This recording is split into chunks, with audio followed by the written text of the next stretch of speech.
The easy narrative is that the Liberals, Mark Carney, are on course to win the Canadian general election tomorrow, Monday, and he'll be returned as Prime Minister. But come to a rally like this, and you see that the Conservatives and Pierre Poilievre still enjoy enormous support. Maple syrup MAGA, they're being called. It's a great phrase, but they are trying to put as much distance between the maple syrup and MAGA. Oh, this is I want to make Canada great again. It's a bit of a confusing message, isn't it, when you've got MAGA on the other side of the border saying we want to make Canada the 51st state? Well, basically, this is we need a change in this country, and we need to make Canada great again. Yeah. Exactly. Yeah. But hasn't Donald Trump made that much more difficult for you? The Liberals have made it. But the last 10 years before Donald Trump came into power, what happened then? Donald Trump has just made us realize that the Liberals have been screwing Canada over for the last 10 years. Fuck Carney. Before that, it was fuck Trudeau. But isn't the reality of this election, to use your vernacular, is that Donald Trump has fucked the Conservatives? They're not the threat to Canada. They're the distraction. He's the distraction, so that we're not looking at what's going on within our own But Donald country. Trump is making your life more difficult. Not really. Not really. He's opening things up and waking people up to things that we should be awake to. He wants to make Canada the 51st state of the United States. You know what? I was born in the 60s, okay, and that's always been a joke about becoming American. Ever since I was a little boy, it was always toyed with and, joked about. It's a joke to me. First of all, you'd have to ask King Charles III for permission.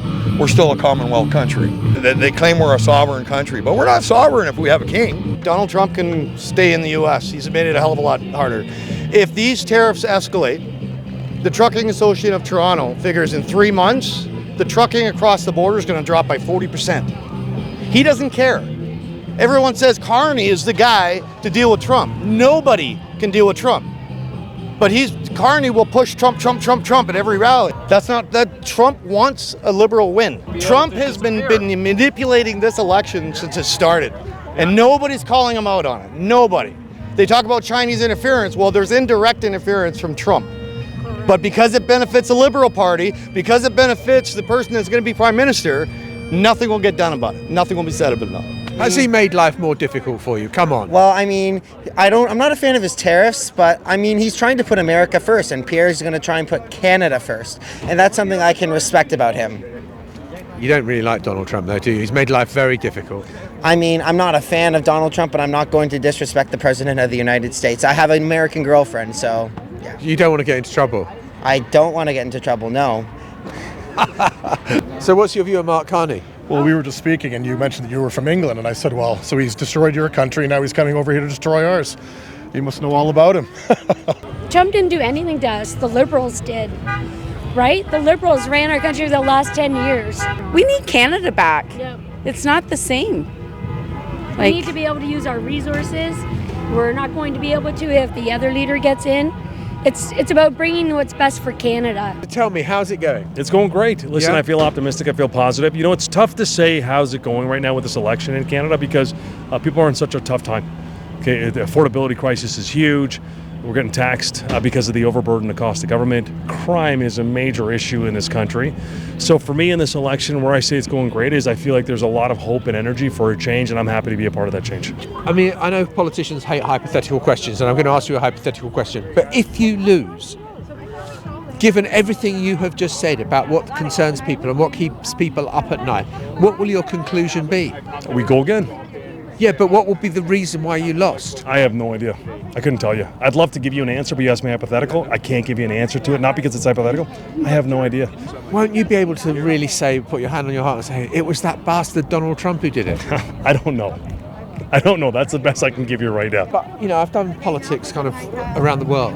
I have never seen polls switch in the way that they have here, where you were 20 plus points ahead 2 months ago, and now the Liberals are ahead. And the only variable in that is Donald J. Trump. No, new leader as well. Right, you forgot that. Justin Trudeau resigned. Then they installed a new guy, Mark Carney. So that's not the only variable. The biggest variable. It's a variable for sure, and it's a large variable. But I'm not a pollster. I don't have the science background to be able to discuss that. I have no idea. All I know is what I'm hearing in my community when I knock on the doors, and I can tell you they're ready for a change. And do you think it's possible that polls have got this completely wrong? I don't know. We'll find out. We'll find out in 48 hours whether polls are right or wrong. But for me, it's the pulse of the people, and the pulse is saying something different. Yeah, I don't know. I don't trust the polls. I don't trust a lot of the mainstream media. The numbers are jacked and they're not accurate. You could interview 10 people. Okay, now you got your percentage. The only polls that matter are the polls tomorrow in our election. Okay, to me, I've never fallen for the fake polls. They're used to manipulate voters. And what's going to happen in the election? It looks like the Conservatives are going to lose. No. They're lies. No, I'm not going for the polls. I think we've got it good. We've got it strong. How many people were here today? Over 6,000 people. There is no question of the Conservatives conceding defeat in this election. They believe that every vote is there to be won, and the only poll that matters is polling day itself. But if they do lose, how can you avoid any other conclusion when they were 20 points ahead 2 months out, and the change that has been brought is down to one person, and he's a few hundred miles south of here in 1600 Pennsylvania Avenue. Donald Trump has upended this election.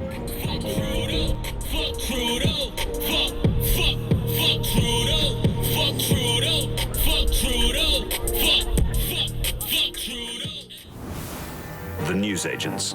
This is a Global Player original podcast.